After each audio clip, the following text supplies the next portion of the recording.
let's move on to our third and final main topic here today.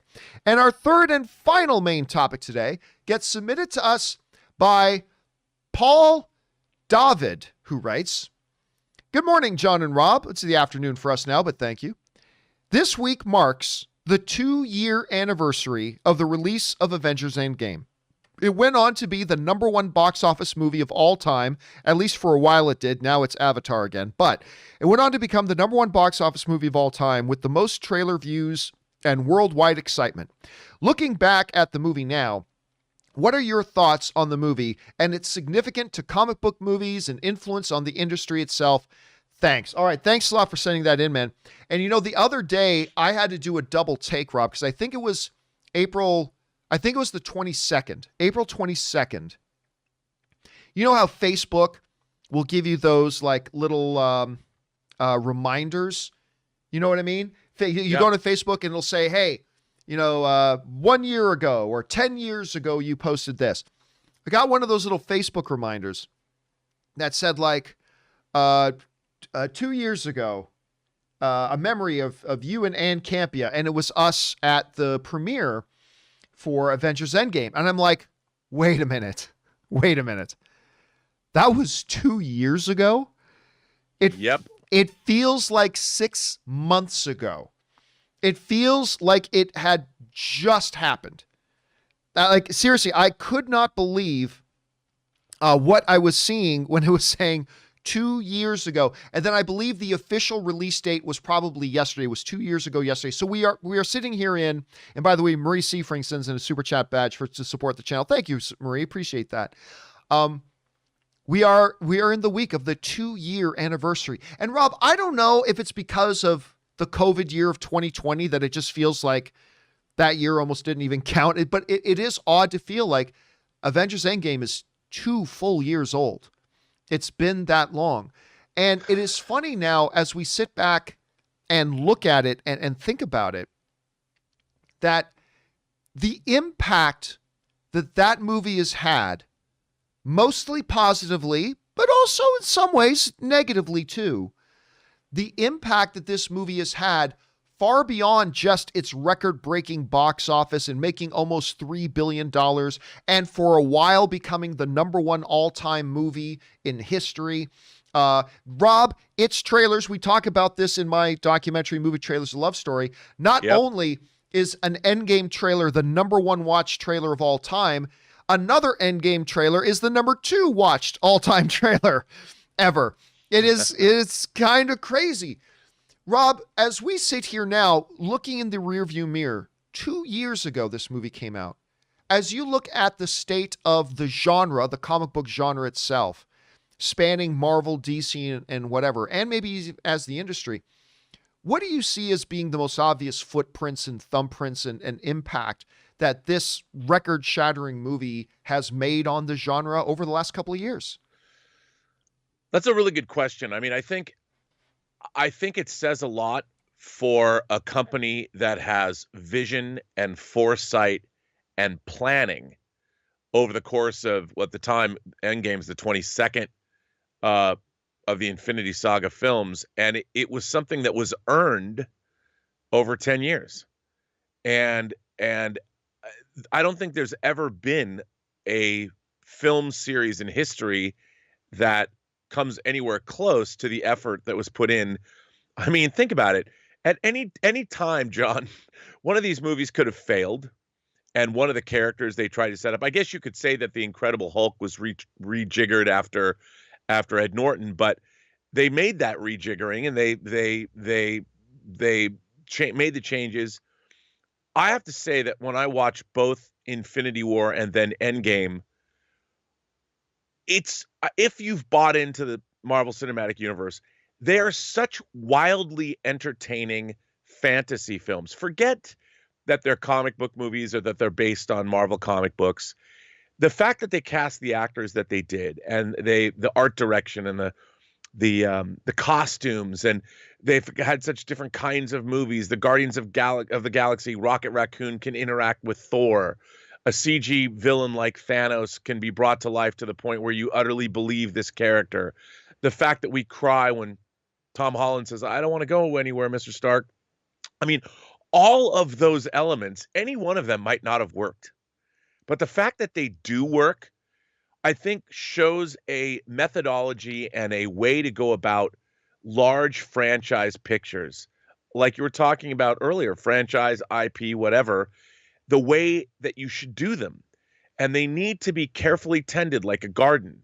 You know, they need to be watered, they need to be pruned, and they need to be taken care of with due diligence. And when you do that, I mean, there's so many. I've always said, John, that making movies is like there's alchemy. There's Rumpelstiltskin spinning straw into gold. That's always an element of great movies. There's a magic, truly the movie magic of the movies.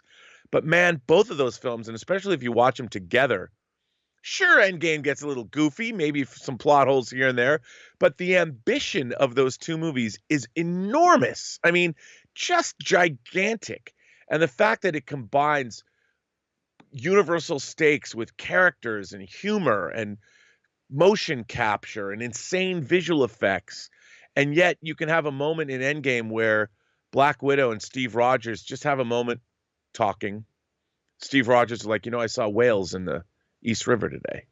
Or he's leading a veterans meeting or something. The fact that you can have these small emotional moments that lead up to two warring factions blowing up Avengers headquarters, and you get the whole portal scene all in the same movie. Say what you want. You can be as cynical as you want. This entertainment is something that comes along, maybe if you're lucky, in a generation. And it was so unique in the way. And by the way, UFC commentator sends in a super chat badge. Thanks, UFC. When you look back at it, it was also so completely unique in the sense of, I mean, it's almost impossible to look at Endgame as an individual movie, right? Like you're almost doing a disservice to the MCU as a whole, because Endgame was really just the final piece of a 12-year, 20-plus movie build up that ended up having, 30-plus characters and 20 A-list stars and all this kind of coalescing in this thing. It was something like that had never been seen before. Like Kevin Feige had constructed and architected this incredible monument to comic book fandom that was built over years and years, and literally dozens of films that then came together like that. That had never been done before. And it could have all fallen apart. I like the way you pointed that out, is that it really could have fallen apart at any point along that building process, particularly at the end. Sticking the ending of a TV show or of any movie is difficult. Sticking the landing of a 11, 12-year process could be even more difficult, and they did with record-breaking success. Stunning. And as we look around the industry, you saw that the MCU, just with Avengers and Age of Ultron and everything else, the MCU was already having an impact on the rest of the industry. The rest of the industry was then trying to build together shared common universes, whether it was the monster universe or whether now it's the Titan universe with King Kong and Godzilla or whatever. We see all this kind of like everything's coming, and the success of Endgame just kind of stuck a vial of super soldier serum in the arm to really kick that in. That's what everybody's looking now for. And we see that in just about every announcement that ever comes up. We now even have DCs that's trying to rebuild now to get to something like that. They rush some things as a result of that. But Rob, there's also been, every positive thing also has some negative ramifications. Like you can go out and party with your best friends and have the best night of your life drinking and everything, but the next day your head's going to feel like it's going to explode. I mean, every good thing can have some negative things. And one of the drawbacks that I think we have tangibly seen of Endgame and its monumental success is a little bit of a I don't know what the proper term for it is, but after something crescendos, like what's that dip that then comes after that? But that's what it kind of feels like we've been in. Like Spider-Man Far From Home was great, but I never feel like it got the love it would have gotten prior to Endgame, because it was, in light of Endgame, in the shadow of Endgame, it was just like another comic book movie. And I think we've seen a little bit of that too. Like, let's look at WandaVision and Falcon and the Winter Soldier, for example, right? Everybody now expects that in every episode, 15 surprise cameos are going to jump out of this, and this person's going to be actually this, and those 5 people are Skrulls, and this is and it's everything. Like, I had people writing to me this week, Rob, saying, I don't get it. Why didn't Spider-Man and Doctor Strange from the New York area? Why didn't Spider-Man and Doctor Strange show up in Falcon the Winter Soldier? Where was Hulk? Where were the other like? It kind of has created, and it's understandable because it's kind of created this thing now that you've climbed up to this mountain, you've climbed Everest.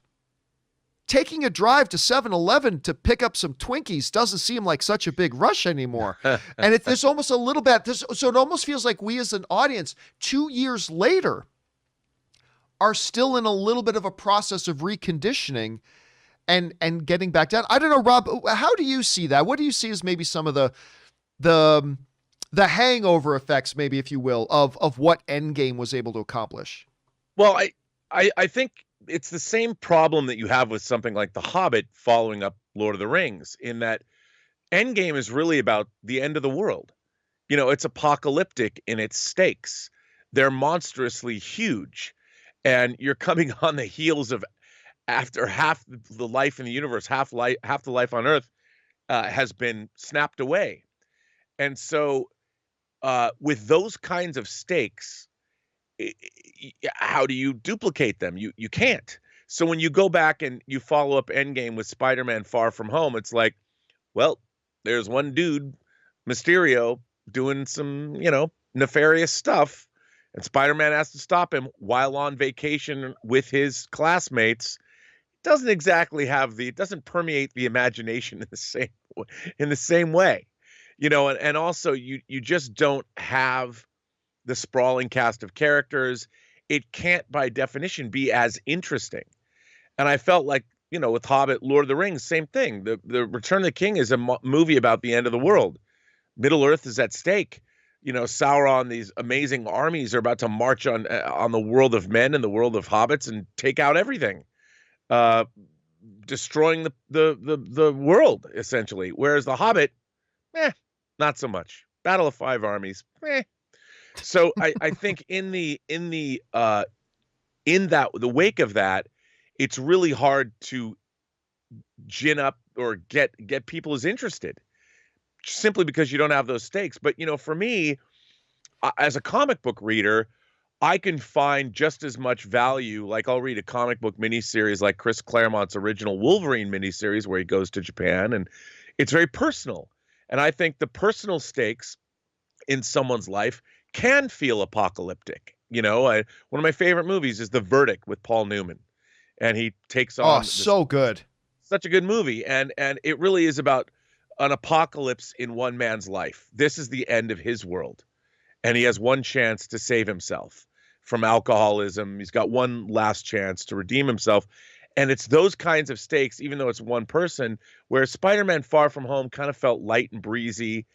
I didn't really feel like the threat. As much as I love Jake Gyllenhaal's Mysterio, I'm like, okay, what's he really going to do?